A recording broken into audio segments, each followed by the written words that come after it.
like if you could summarize like in 30 seconds, why are you pro Palestine? Because their land was taken from them. Because in the 40s, when Nazi Germany was doing the atrocities that they were doing, they their land, the Palestinian land, was taken from those people, and that for decades, the Israelis have been torturing, murdering, I mean, shooting at kids. We're talking about 3-year-old kids. Um, Okay, I okay. mean, And th this is just like I'm just trying to make sure that you're right for it. I'll give you the time to talk once like we start. The other question is just so I make sure we're all good was do you feel like re do you feel like the October 7th resistance that was done by Hamas, do you feel like it was justified based on the position that they were placed in? I definitely think so. I Okay. mean, you can't brutalize people for decade, almost more than half a century, and you just can't do it. All right. So I guess I'll start the timer. I guess we're good. Yeah. Let me see. 1 second. I'll put it on 1 hour. The only thing that I want us to be careful with is I want to know all of your viewpoints. I want to avoid repeating. So for example, if you say like, kids are being Palestinian kids are being murdered, right? And then you're finding different ways of saying that. It's like I understand that Palestinian kids are being murdered, and that's why I'm doing these videos because I want to stop the whole point of these videos that I'm doing, these interviews that I'm doing, is for to find two opposing sides. How could we come to an agreement to stop the violence in Gaza and Palestine, right? So I don't want like too much looping, too much repeating, and I want you to know that, like I'm aware of the figures that the Palestinian Authority is releasing on the amount of deaths. I think right now it's over 20,000. I think that's terrible, and I want to stop that. So I want you to know those two things before we Sure, start. Okay. sure. That Yeah. all that being said, um, now you could tell me your full perspective. I want to make sure that I could hear you out. Right. If you're going on for like a few minutes, maybe I'll cut you off just to like ask a question, something like that. But right now, I would like to know your entire viewpoint. So you said 1940s Israel invaded, well, colonized, they took the land, and they've been murdering Palestinians for the past, 70 years, right? Okay, Yeah. you could continue. Okay. And you want my points just on the Palestinian conflict? Do you want it total socialism, communism? You want what is Right. I know sometimes it's like it's mixed together right now. Maybe we could focus on right? just the Palestine conflict, and then maybe we'll see if we could go into socialism. Absolutely no problem. So I believe that what has happened is atrocious, and I believe that it is a sadistic maneuver. I feel like the United States commenting in their involvement in saying that the Israeli Jewish people, that there's nothing wrong and that they're taking that side. You were literally blatantly ignoring the disgusting effects that have happened. Anytime when the U.S. was founded, Native Americans were here for centuries. Okay. Well, let's It, stick to Israel and Palestine, please, because we could, if you want to have a history debate, like yeah, I could go on forever. You don't understand. Like we could talk about this, but sure. let's stick to Israel and Palestine, please. Okay. So, so Israel took their land. That's what happened. And you not only take their land, but you brutalize them, you kill them, Yeah, you kill. you're repeating. Like I understand the brutalized repeat. Like, do you feel like I understand that? I do, Yeah, I I do. do. Trust me. I watch the videos. I do, and Right, I want to stop it. So I get that. I just want to right. avoid repeating. That's it. Okay, so what are you actually wanting me to say? Like, what are you trying I to want to get at? make sure that I fully understand your entire perspective about what's going on. So like your different points of view. If that's all you have to say for now, then once you feel like I fully understand your perspective, the whole point of this is like, how could two opposing sides communicate and negotiate in a way where we could stop the violence? You know, on both sides. I'd like to stop that. So Okay, so you yeah. want my view. I feel like you understand, which is it is wrong that Israel has colonized Palestine for decades. It is wrong that those kids are being killed. It is wrong that they have humiliated and attacked and killed Palestinian people who were there for a long time. That's my view. That's what I believe. All death is wrong when you have kids who are dying, people e people who are innocent when they're dying, even when people who are not innocent, right?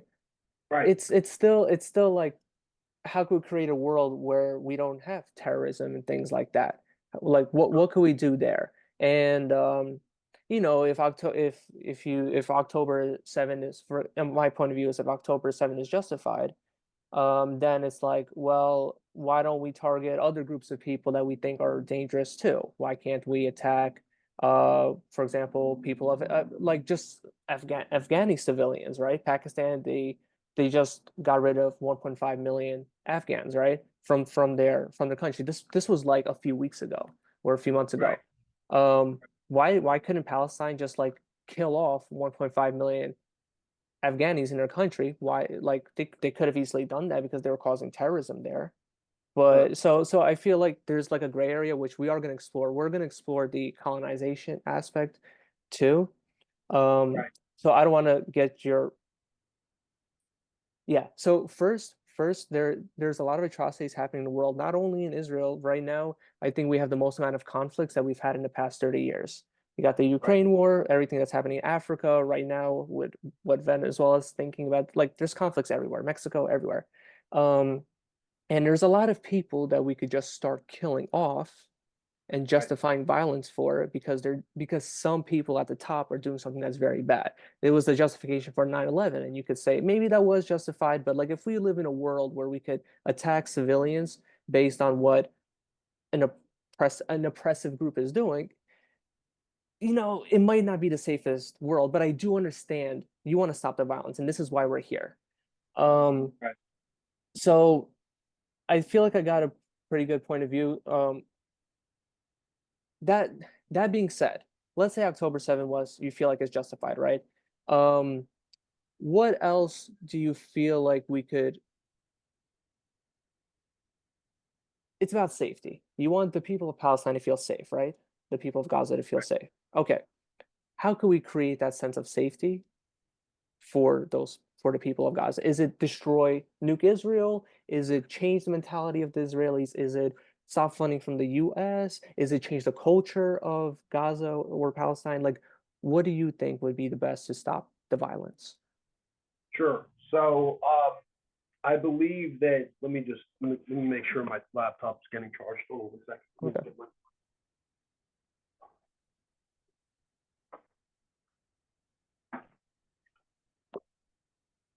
give me a second.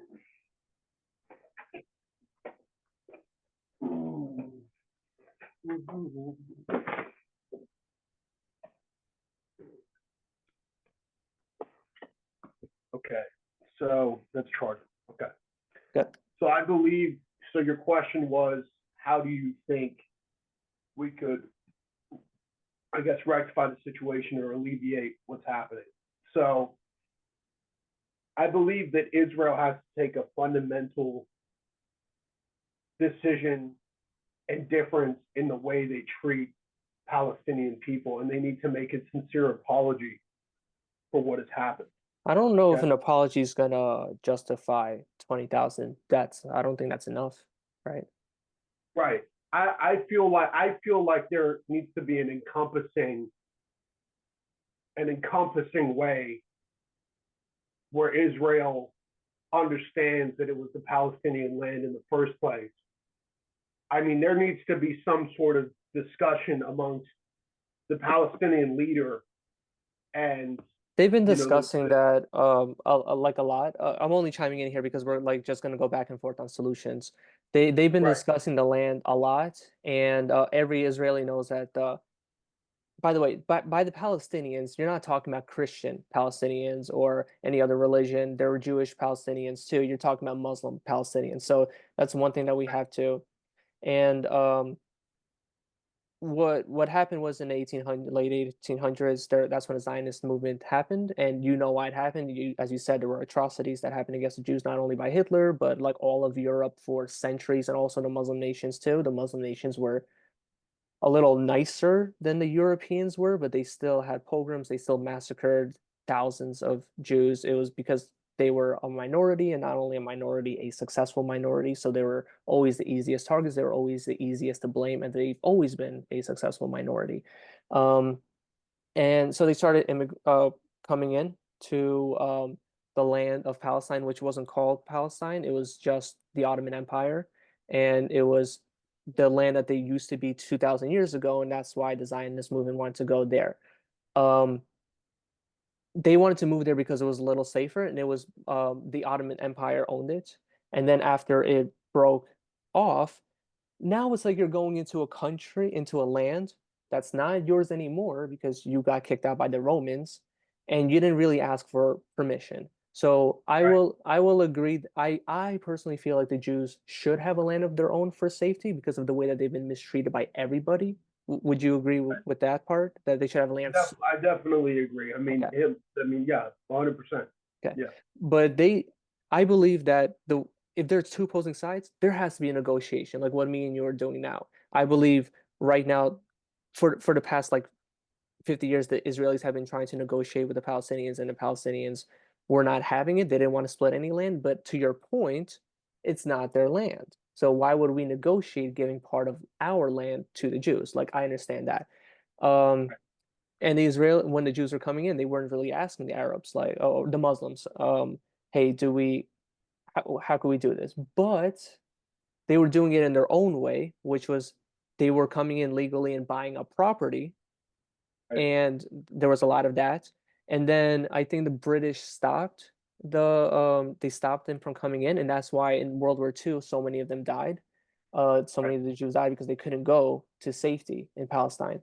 Um, I don't I'm not 100% sure if there was an invading force that that started like just dominating and colonizing illegally. I think that they did it their own way without understanding that Muslims don't like not it's not that they don't like Jews. They just don't like anybody who's non-Muslim. They don't want anybody who's non-Muslim to have a majority of power. Right. Right. Yeah. And they didn't understand that. Or maybe they understood it, but they thought that was still going to be safer than like living in Europe, you know? Right. Exactly. But I could see how it is colonization, but I could also see how like the illegal immigrants from the who are coming into the United States by the millions, that's actually exactly that's all it's it's actually no, a lot of the Jews who came in legally, and the Muslims started attacking them. Here in the United States, they're coming in illegally. We're not attacking them.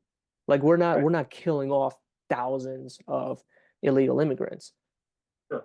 But that's kind of from what I understand about history, and I could be wrong, in like the early 1900s, before 1948, like 1920s, Yeah. is Jews were coming in, and then they were getting massacred by the Muslims, even though a lot of them were coming in legally.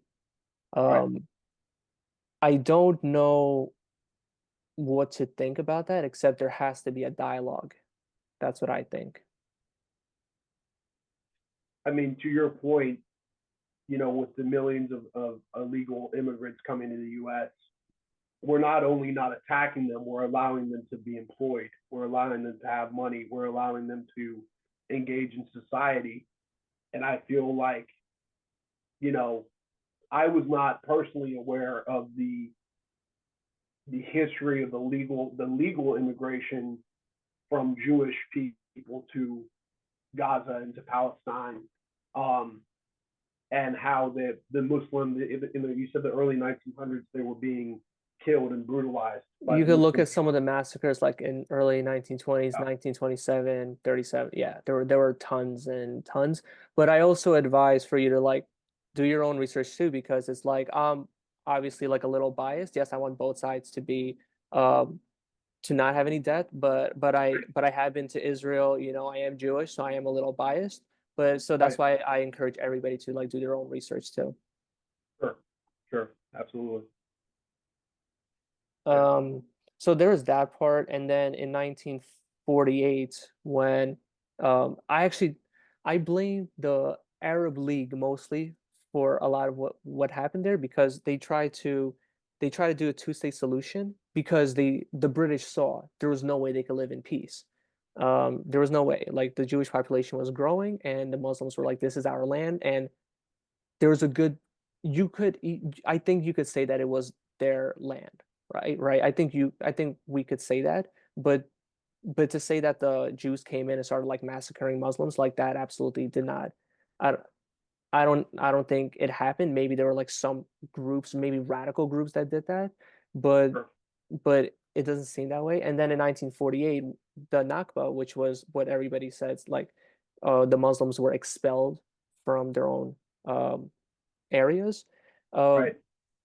so they always leave out, if you look at any information, they always leave out that five Muslim nations try to kill every single Jew that time, and they told the Muslims to leave the land so they could do their killing, and they always leave that out.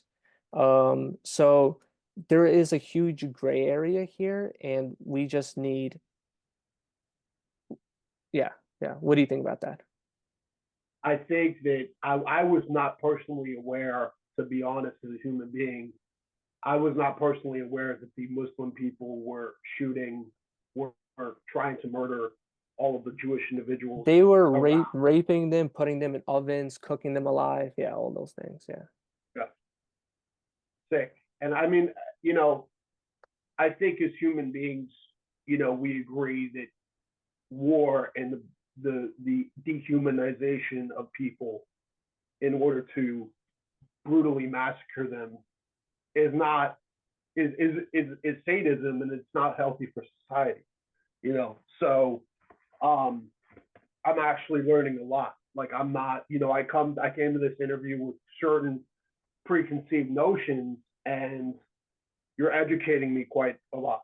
So, you know, Well, you're, you have a big heart. You see right, like a less militarized group, and civilians getting killed by like an oppressive force. It's not your right, fault. A lot of people are feeling this way. Like, dude, I've been wrong about so many things, and that's why like I really try to research as much as I can. And when I feel like I know something, I miss something. There's misinformation right, everywhere. absolutely, So yeah, but I could see why you would have thought that October 7 was justified, and I would still understand why you would still feel like it's justified. And this is like a sick pleasure that I have is like talking to people who have like some thoughts that could harm others, and it's like, where's that coming from? What could we do to like reduce that? How can we create a win-win? Um, how are you feeling about October 7 justification now? It's okay if it didn't change. I'm just curious. um I feel like history is extremely complex, and I feel like I was not aware of the presence and the salience of on from the Muslim side. I wasn't aware of that, and I feel like my ignorance, I mean, people are ignorant of things that they don't have a wholly encompassing, understanding of. It just happens. Um, I'm a poker player. Somebody who doesn't play poker, they're not going to know 300 things that I know. So uh, I think that understanding that they were raping and killing and burning them alive um, is extremely sad, because I look at Jewish people in America, and I see a 3-year-old child, and I'm not a psychopath. I don't believe that anything should be happening. I think that 3-year-old kid should be able to enjoy, watching Disney movies, enjoy the pleasure of her parents, enjoy, hugging a teddy bear. I grew up with an extremely good childhood. There's no reason why that Jewish child should have that anything different. Um, I felt very strongly about the.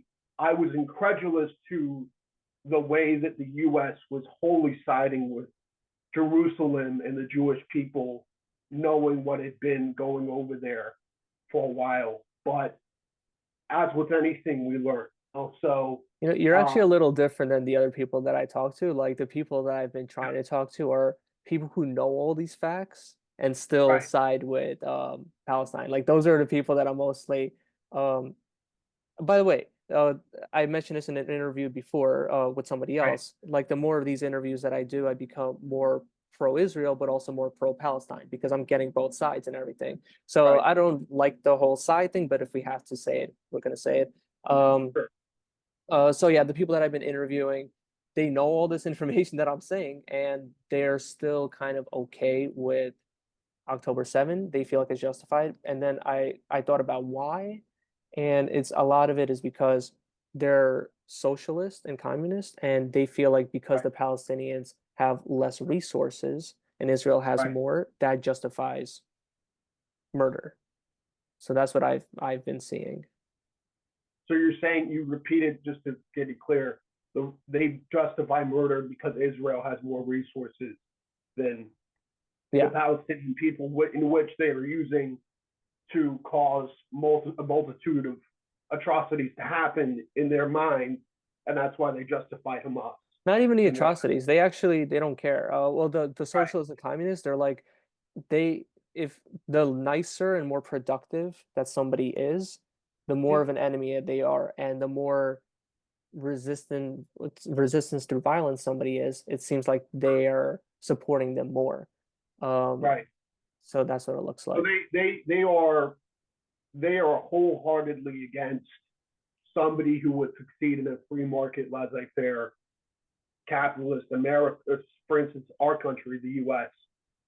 The individual who they see as an extremely agreeable yet extremely industrious individual, they have contempt for because they view it as being a contrarian to what they fully believe wholeheartedly, which is a socialist Marxian economy and Marxian environment.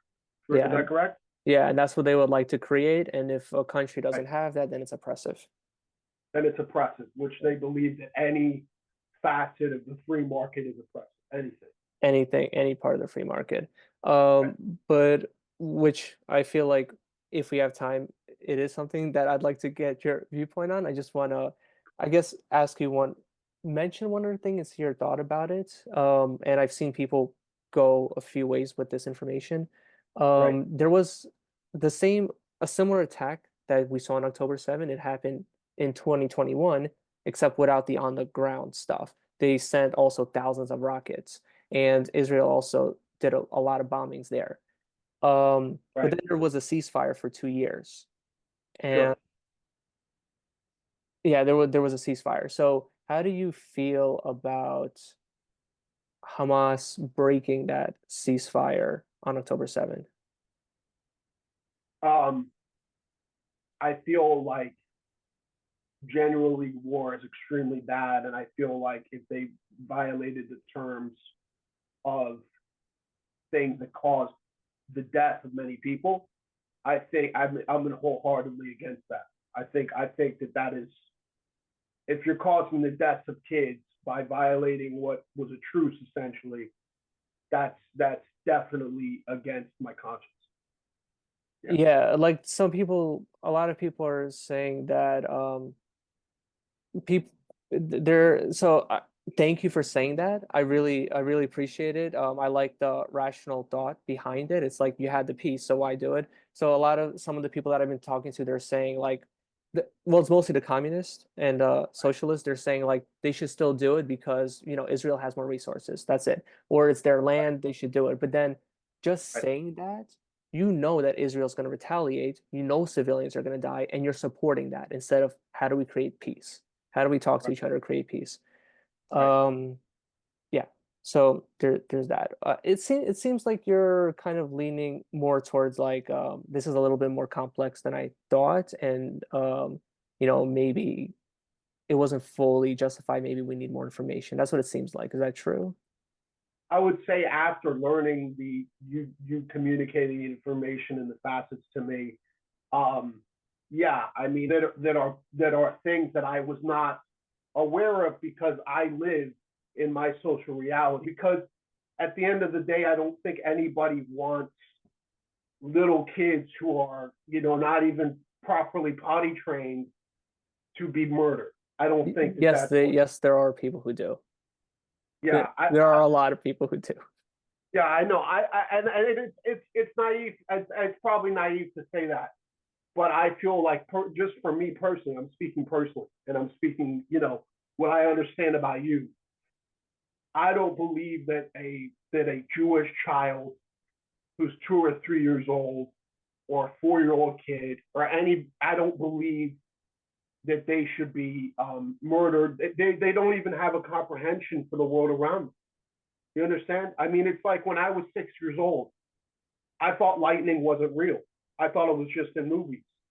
I went to a place where there was a rainstorm, and I saw lightning for the first time, and I was like, my God, I was incredulous. I couldn't believe it. I was like, what just happened? And, when you're a child, it's like you have zero understanding of life. And for that to be taken from somebody, What about and for older that people? person, We're gonna go into more of a gray area. What if you're like yeah, 25 or 30, you're a civilian, you're not, maybe you served in the military for a year, but you didn't see any combat training. right. What about that gray area? What do you think about them? I believe at the end of the day, like if I see somebody on the street, if I see a mother with a kid on the street, and I'm a 25-year-old, there's no reason why, and she's 25. There's no reason why I should cause her grave harm and death when she has done nothing to me in my life, And you nothing, mentioned and she's like raising a child. And you mentioned like the United States as a colonizing force. That I'll 100% agree with. Yeah, Colonization through killing and murdering, brutality. I'll agree with that there. But just because this is my personal opinion, and a lot of people, millions of people differ about this. But just because the United States right, has done those things, just because like you're walking down a street and you're like American, I don't think you should be killed. I don't think that'd be right, fair to you. right. I believe that with America, this country was essentially founded on the brutal enslavement and murder of people who did not look like they were white European men. I don't know about you, but I don't think it's right to lock up a child in a solitary confinement cell in America for 6 months straight because he was caught with some marijuana on it. I think that's horrible. Well, the marijuana thing, it's changed a lot, fortunately. Yeah, So yeah, I'll yeah. agree with you there. I don't think I'll put it in another example. I don't think that a child who steals 5 Snickers from a store, totaling $7, $8, should be given a record that will defy the rest of his life. That will define the rest of his life. That will cause detriment to the rest of his life. The fact that America did not lock up bankers who had committed fraud in 2007 and 2008 and caused the loss of trillions of dollars, people who knew wholeheartedly and comprehensively what they were doing, why should we lock up a young black child? Criminality, like it's another thing that I'd like to debate. Yeah, I just want to get your right. so it seems the Palestine Israel thing seems like pretty more neutral. I just want to get your quick take on socialism, and then because you seem like very educated on the subject, and then maybe we'll Yeah, touch on criminality because I have a very interesting perspective about that. But I understand yours also. So yeah, so why yeah, why do you feel like you're a socialist, and why do you feel like capitalism is bad? yeah. So the reason being the center origin of it was, as a child I saw homelessness in a multitude of countries. I had traveled. I had seen homelessness everywhere in America. And what I slowly started to realize was your socioeconomic status and the resources that you have and the family and social capital that you have has a remarkable effect on your welfare for the rest of your life. And it has an effect in this free market capitalist. So, we live in a society where somebody, let's give an example. My name is DeMonte Wilson. I live in Compton, in California. I grow up, I have a mother who dropped out of high school, who's an alcoholic. My father's a criminal. I grew up in an environment where I'm taught to be hard. I developed PTSD at the age of 3. That goes on for the rest of my life. At 17, I get locked up because I stole a bike, okay? And I get a record. At that point in time, I'm treated less than human. I'm treated like a scumbag. You look at a wealthy kid in a capitalist market. His name is Peter Jensen. He grows up in an affluent community. His father and mother are both professionals. His father's a doctor. His mom is a lawyer or something like that. They grow up in a ridiculously affluent area. The kid has a credit card to pay for anything he wants for food from the age of 13. It's his mom's credit card. He grows up with a subpar attitude towards school. He doesn't have a specific affinity or aptitude for academia.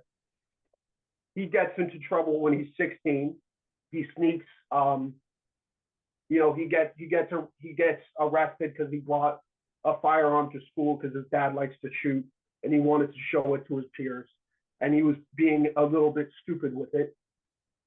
That kid, what happens in a free market is that child, because of the access to lawyers and the access to attorney and legal counsel, that kid is basically said, don't do it again. You're going to get community service for 60 hours. That kid is then hating the fact that he has to do community service. Yet he doesn't have a record. He doesn't have probation.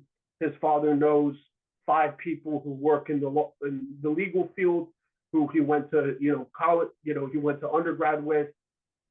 And it's an entirely different sphere. Now, in a free market economy where we say you have to make money, you have to make money. If you don't make money, your food is not a right.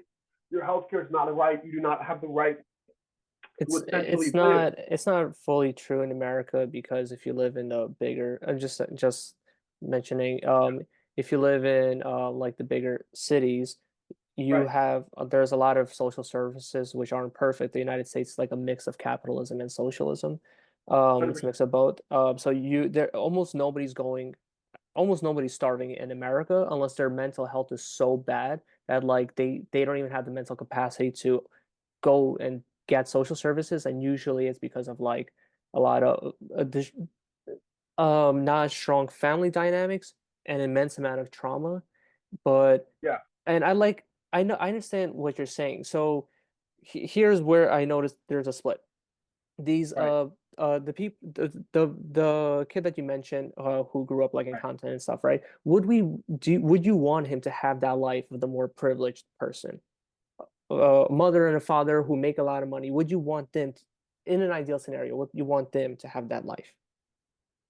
What I want is your question. What I want the kid in content to Yeah. have a life of privilege. Is that what you're Yes. saying? Yes. Okay. Um, this is what I believe. I think that I would. It's not possible in an entirely, in a mass majority free market economy to Are you guarantee. sure? Are you sure? Are you sure it's not possible? I think in the case of if the mother gives him up for adoption at the age of 1 year old, and he gets adopted by a family that has considerable means. On a mass scale, I mean, like, let's say I'm Yeah. thinking more of a mass scale. Okay, I was that was a little messed up for me. Sure. Okay, I asked about the individual. Right. Can we get people who are more poor and get them to a more privileged background? And how do we do it based on scientific and psychological data? Do we have the data on that? I believe that the psychological data is there in terms of the management of funds that essentially fall in the laps. In the case of a impoverished person waking up to $300,000, we have data and psychological studies that show that they use it extremely detrimentally. I mean, they mishandle the money in a significant way to the point that that individual who got that amount of money is essentially broke very Yes. close after. I mean, we can. I mean, the amount of wealth we have, $152 trillion in this country. There is an ability to tax, people who are insane income earners, and to Can I give you that a little? I understand the right, you tax the can do it. rich. Yeah. Okay. Yeah, Okay. Well, can we? right. Okay. We're gonna go into that actually in a second. I just want to tell you one Sure. viewpoint, and then I want to hear what you think about it. Go Uh, ahead. um, Black people in America earn less than white people, and white people earn less than Asian people on average, right? Um, so the way that Asian families, they have one of the highest two-parent households. American white Americans, it's less than Asians, and for Black Americans, it's even less. And what Right. we see is if a Black child grows up with a father, they make just as much, almost just as much, like around like almost exactly the same as a white child who grows up with a father, right? So it seems Absolutely. like growing up with a father, whether you're age, it doesn't matter who you are. That's the thing Right. that's gonna equalize and give more privilege to people, and it has nothing to do with redistribution of wealth either. Right. It's like, Right. yeah, let's say you didn't grow up with one, your risk of getting assaulted, raped, being homeless, being in jail, it all goes up. Right. But Absolutely. and let's say you don't grow up in one, we need to have the social services for them. But why is there no cultural push to educate people about this? But not only Black people, white people too, because it's not it's pretty low for white people also. And I want more white people to grow up with a father also. I want everybody to have that. Yeah. What do you think about that? I feel like, so I'll give you an example. My mother was the one who raised me. My father was not involved in my life, extremely minimally. Um, I believe that having a father, not only do you have a dual income, you have two incomes in the house, but also having a dad, there's a certain level of disciplinarian as well as love, as well as understanding, especially with sons, that I love you, that you have done well. There's a positive reinforcement from a male perspective that is lacking. And for me, that's what was lacking. I did not have a male figure in my life saying, I understand you have an attraction to looking at women. Going through teenage years, I understand, you did extremely well in this test. I'm really proud of you. Let's go to Dave and Buster's. Let's go. Let me take you when you're 18. I'll take you to the casino to play some cards. There wasn't that, and it's a coupling of understanding and recognizing and acknowledging that when your son does something extremely well, and then it's also being a disciplinarian and saying, listen, you can't do this. This behavior is not acceptable. I don't accept this in my house. You have to understand it, and saying that with love, saying it to your kids, saying, you cannot do this because if you continue to do this, you will be arrested, right? And disagreeable kids, they're gonna keep doing it. They need a father. It's They usually the need a father father. who like disciplines them because they're gonna keep doing 100%. that kind of stuff. 100%. Yeah. Another I believe, thing, I go just ahead. want to drop in another thing. I like what you said about the specific love, the discipline. I love what you said there, but also Right. when there's a father, you usually he there's that second income, which is very Right. important, but there's also like emotional regulation if it gets too tough for like the mother to be with the kid. It's like the father is usually in charge of like emotional regulation, also more money that also allows the mom to like calm down with the finances, Right. therefore Right. giving more love to the kid. And then that's why you see almost everybody in jail. Like not, I think the numbers like around 90% grew up without a father. Absolutely. 100%. I saw that in myself. I was particularly academically inclined. I had an extreme academic aptitude. I was extremely hardworking in a professional capacity and employment. Yet in my home life, I had extreme behavioral issues that were extremely detrimental. And it was weird because in society, I was performing at a very high level. I graduated 6 out of 53 kids in high school academically. I went to college cum laude. I worked my ass off at my job.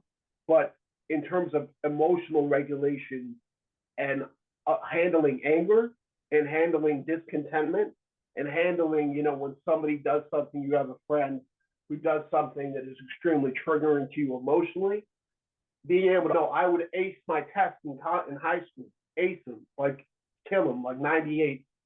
And I didn't have a dad who said, listen, son, that's amazing. I'll take you to the movies, or I'll take you, we'll go play games. I'll take you to Top Golf, whatever. That wasn't there for me. And I believe that my mother was not equipped to really acknowledge the performance capacity. She didn't show me that paternal affection that was present in all of my friends' lives. Do you understand? It wasn't there, and Yeah. And it hurts. and having a father isn't like, it's obviously not perfect. Like Right. it just the data shows that it's better. Obviously, in individual Sure. cases, there are terrible things that happen, and we can't Sure. control for everything. Um, Sure. but if like around 90% of the people in jail grew up without a father, had extreme trauma, and they're all disagreeable, it's like maybe that's one. Maybe we do need a socialist communist utopia with redistribution of wealth through higher taxes on the rich, right? But we're still not going to solve that problem of the kids being traumatized of not growing up in a way that like we would want them to grow up. And Absolutely. no, honestly, no amount of money is gonna actually help that. And there are no studies have shown that. Um, so I feel like we could try that first before taxing the rich, because also taxing the rich is going to make them want to it's going to make the rich allocate their money in other areas and other countries, and then also they're going to Right. leave, like in New York City they left because higher taxes and higher crime and things like that. So Right. it might not be the smartest thing yet when we have other avenues. I feel that there should be a mental health.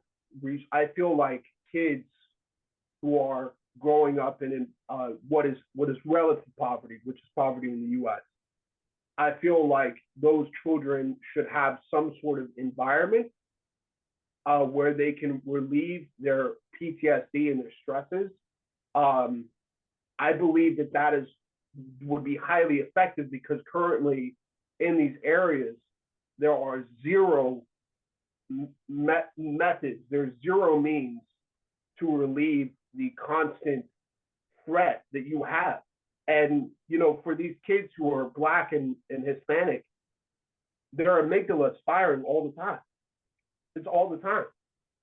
You walk down the street and you think you're going to get shot in the back of the head because you pissed off a gang leader.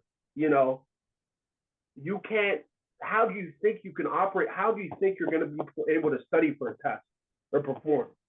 Actually, I did mean, you an interesting study is that the kids who yeah, grow up with a father in those very dangerous communities, their right, rate of getting like ADHD or their right, amygdala firing is way less. In fact, sure, it's almost as if you were growing up like in a safe area. Obviously, there are other right, problems, but just that father right, being there, and plus crime goes down when you're growing up in areas with higher rates of two-parent households. Crime right, is like way down. Also, right, we do need mental health breakthroughs, but it's like we need to stop that thing first. Like I don't want to say culture, but like I blame the leftist for this. I blame them because every time you bring up two-parent households, they try to call right, you like a racist and shut you down, even though the data shows that it's actually very important. So sure, I believe that the black communities are suffering not because of right-wing extremists, because there are right, barely any in those black communities. But the left, especially like the feminists, they control a lot of the policy, and they're making it right, worse for the black right. communities. I believe that we went through like a whole, I mean, the welfare system from the 70s onwards, all throughout 96 when it got reformed.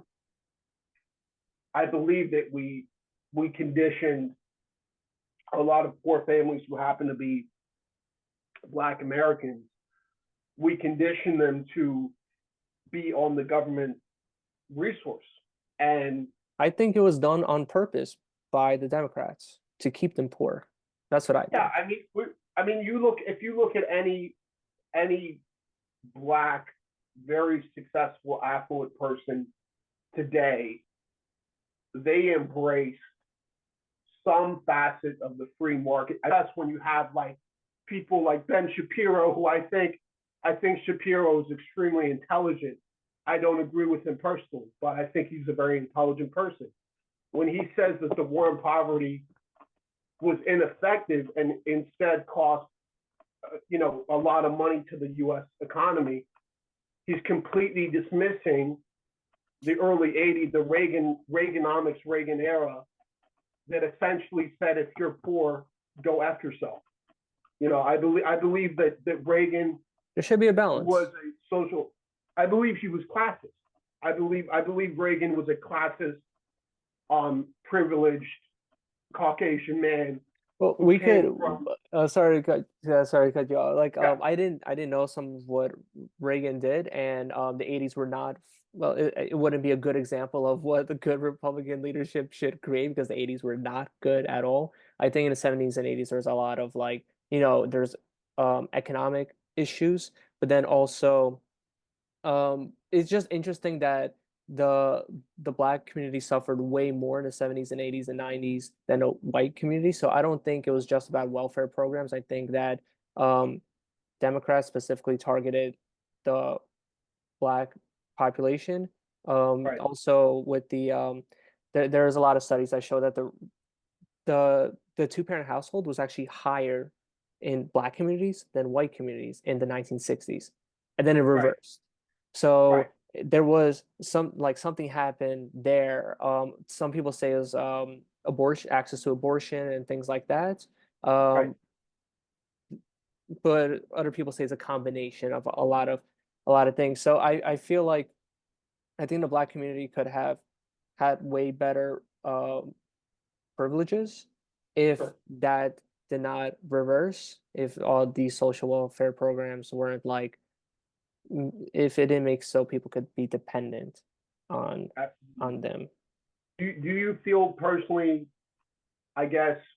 Do you feel that a lot of the problems, and forgive me for being inappropriate, but do you feel like a lot of the problems in the Black community are attributable to behaviors that are promoted and enthused upon within their community, such as being hard, um, committing some sort of crime, getting street credibility, not respecting I education? don't Do you think so. believe I that? don't think so. No.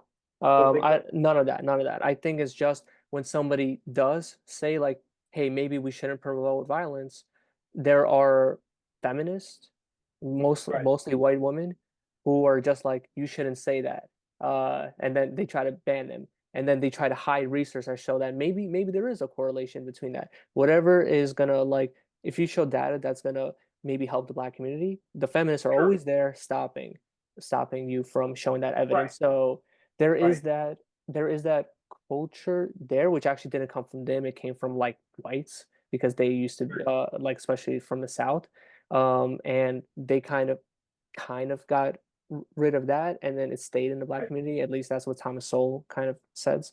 He might be right, he might be wrong. But also the two-parent household thing. If there is a if there I think that's the biggest. I think that's the biggest one personally. If you want to ask for my opinion, I think it's those, the feminist and the two-parent household issue.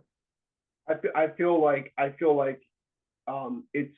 I find it to be bizarre and slightly absurd that white women feminists who came, a lot of them, I'm not saying everyone, but a lot of them came from, on the upper echelons of middle class to upper middle class to upper class, them having comments on the decisions and multitude of things that Black Americans who are low income, bottom 25th percentile of incomes, deal with. I'm a little bit. I think that's a little bit baffling. I'll just be I honest. think I I think think everybody should have an opinion. I don't think anybody's opinion should right, be silenced, even if somebody says like, "Hey, I want like I'm Jewish." Even if somebody says like, "I want Jews killed," I don't want their opinion to be like silenced. I want to talk to that right, person. What's making you feel that right, way? Um, right, but yeah, the stuff that everybody has their own. Everybody should have their own opinion because maybe something that somebody says is right. That's just what I think. Yeah. I believe in freedom of speech. I believe that my right to say that I believe that the free market has caused a lot of harm to people who are disparate in their feelings and in their socioeconomic realms, and specifically the ones at the bottom, should not trump your ability to say that, which the data does, I agree with you, does say that two-parent households are healthy, that they basically reduce a huge amount of risk to society, because if that kid grows up without a dad who doesn't discipline, I mean, that, he could be the guy who fires at your baby, who points a gun, who ends up developing paranoid schizophrenia because he got raped in prison and now is on the street, and he's cussing you out, and he's cussing out a woman in San Francisco and punching her in the face, you know? I I mean, think I think the best model is yeah, the Nordic model, the Scandinavia yeah, model, where it's like you maximize capitalism, you maximize like two-parent households, right, you make the family very important, but then also all right, the money that you make from capitalism, you spread that into social programs, so you're doing both. That's what I think is the right, best model. right. So Norway is a free market combined with a slightly socialistic.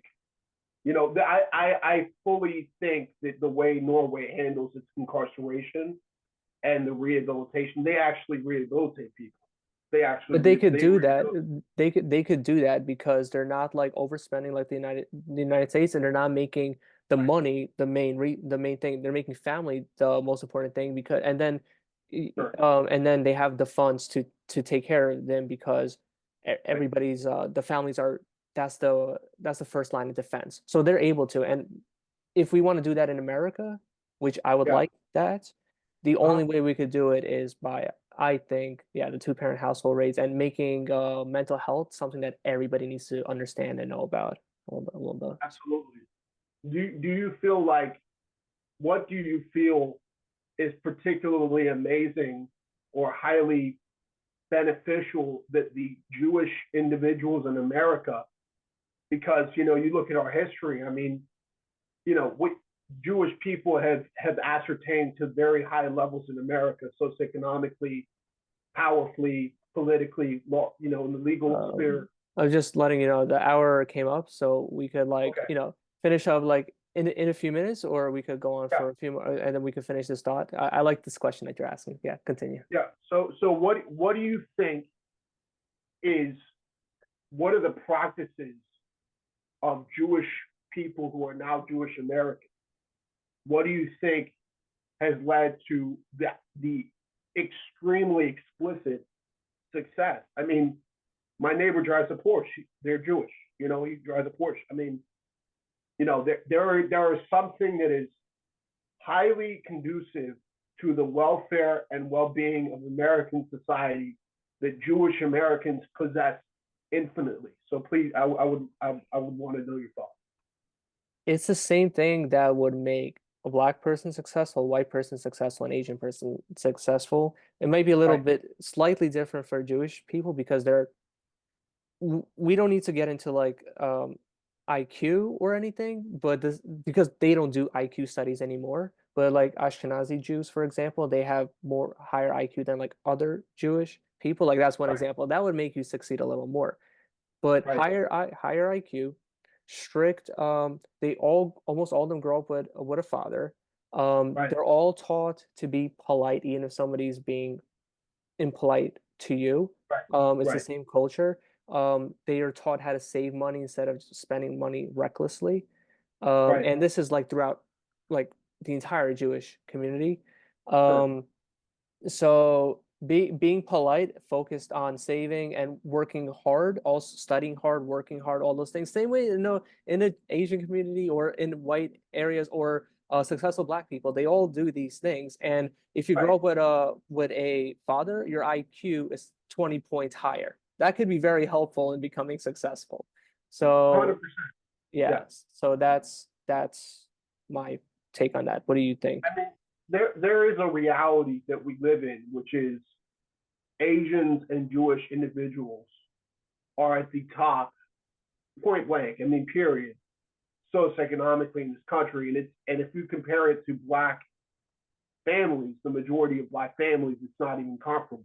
So it's on different playing fields, and that's going to have an effect, a salient effect, on the entirety of whatever offspring occurs in each family. That's going to, I have a friend who was a classmate in high school, was always academically gifted, was an insane performer in scholastically, and also carried herself with a lot of, like you said, politeness. Her name was Danielle Rosen, extremely focused.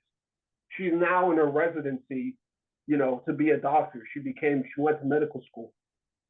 Her environment and her life and her family that she raises, I mean, they're going to be advantaged in a myriad of ways due to the industrious agency in which she exhibited.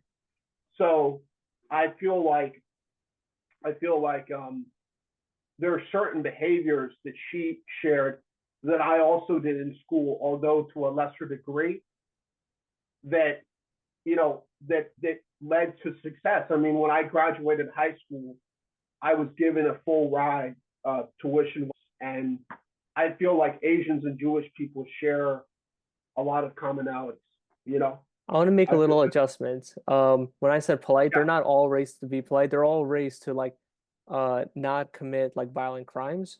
The sure, polite, I know a lot of Jews who are not polite. There's a lot of them. right, I was raised to be polite, and I know a lot who were, but that's not the best commonality. But the not committing like violent crimes and stuff, right. that's throughout. Yeah. I mean, you look at the Asian crime rate. I mean, it's not even, it's minuscule in comparison to, unfortunately, Black men who commit 55% of all murders. Even whites, it's way I mean, less yeah, than whites right. also. Yeah. Yeah. So I believe that, there's something that the Asian value system is doing. There's something that the Jewish value system is doing. What I also understand is that you guys also share success very well. You share resources. You put somebody up. You employ somebody's kid. The kid does well in school. You look at this kid. He's a hard worker. You employ him in your business. You pay him a salary. You pay him some wages. Now that kid can go down the street and go to the Starbucks, or he can go to the street and go to a store and buy something. They even As a build their own like schools and education. And LeBron James, he built his own school a few years ago or more. And like, that's not a bad thing to do for your community either. Absolutely, it's not. And I think that there are certain behaviors inherent in both cultures that lead to insane amounts of success that are incomparable to any time in the history of this country. Given also the fact that we live in the richest country in what I would say the world. That could be inaccurate, but I think so. I mean, so there are certain. What I learned in college was that there are certain groups that have repeatedly demonstrated insane ability to generate income and generate prosperity for their groups. Asians and Jews tend to be at the top. With Hispanics, they're extremely hardworking, but they're also engaged in employment that is menial. A lot of them are doing menial labor, and it also, 15% of all Hispanic people have a bachelor's, have a college, a 4-year degree. That is going to be maybe an issue when this country becomes extremely populated by Latinos. I'm not saying as a nationalist, because I'm not that. I'm saying due to their welfare, because they need to be able to earn money, and Well, the that's what the economy Democrats is want. They want them. them. They want them dependent on the welfare. They want to make them Right, the illegal immigrants legal, so then they could vote for more of those programs. One thing that I think you might find interesting is that Asian yeah, Americans, like whether they're from India or China, they make a lot less money right, in those countries. But why I personally, I don't think America's perfect, but one thing that makes it great is that when those people come to the United States, they like double the amount that they make because America just has the opportunities for hard work and stuff. And I don't think anybody should be a slave to work. But yeah, if you don't have like severe ADHD or something, and or unfortunately like mental illness, and you work right, hard, you're gonna right. do fine. And that's why I personally I like the United States more than I hate it. Yeah, that's it. Yeah, I understand, and I understand the plethora of opportunity in America. I think that there's a lot of problems with people's individuals' incompetencies and incapacities that unfortunately affect people who have lower IQs substantially. And We I could feel create a society where the IQs are a little higher. Again, the two right. parent household thing. We could do it. The people with the lower IQs, Uh-huh. we had to find a way to um give them the opportunities that they're the best at. Maybe yeah, Right, not force them to do something that they're just not really capable of at the moment. It's like right, what could you do, and maybe we could pay you to do that. right. Um, I think that this was like a good talk and everything. I do like your um rethinking about some of the October 7th stuff, some of the the two parent household thing and like privilege and all that.